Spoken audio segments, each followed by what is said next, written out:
In this lecture, we will do some modifications on the roof, because although the arrangement is same this floor, that is first floor and second floor, but the load value of load will be somewhat different here. Okay, so now let's see that. So for that, let's go to the plan view, and here let's go to roof. Okay, so now you can see here that right now we are on this roof. Okay, so first of all, you need to understand one thing here is that on these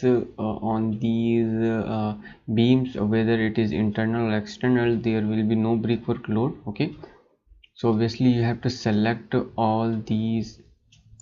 You have to select all if you right click here, you can see here that the load is still there. Okay, so for that, what you have, I'm gonna tell you is that you just need to select all these frames.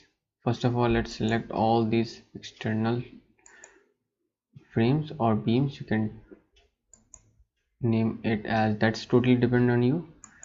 Okay, so now that we have selected all these external beams, I will select the internal beams.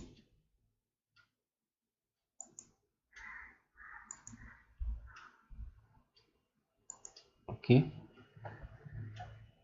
and after that, what I will do is I will go to assign, and from here I will go to frame loads, and then I will click on distributed. Okay, now what I will do is I will make all these loads 0, so I will just go here and click on 0. I will enter the value of load as 0, and after that I will click on apply.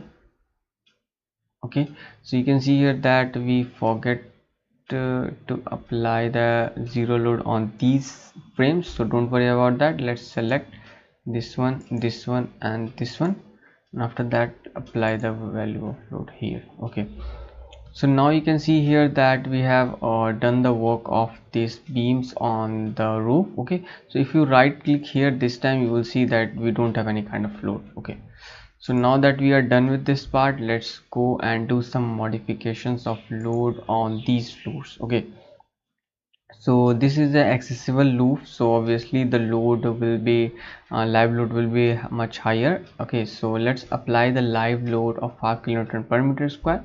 So for that, let's select these slabs. Okay, this slab and this slab. Okay, so now that I have selected the slab, what I will do is I will go to assign, and from here I will go to shell loads and click on uniform. So I will apply the live load of 5 kN per meter square. I will just simply go here and click on apply. So you can see here that the 5 kN per meter load is applied on these floors. So what I will do is I will go to this previous selection. Okay, and after that I will apply the superimposed dead load of 1 kilonewton per meter square, because obviously on the roof we don't have any kind of tiles and we don't have that much of floor finishing and all these things. So I'll apply the uniform load of 1 kilonewton per meter square. Okay, and that will be SIDL. After that I will just simply click on apply and click on OK. So this is how you have to do some modifications on the roof after applying the load on the first floor, second floor, and on the roof. Okay, so now let's go back to the 3D view. So this is the end of this lecture.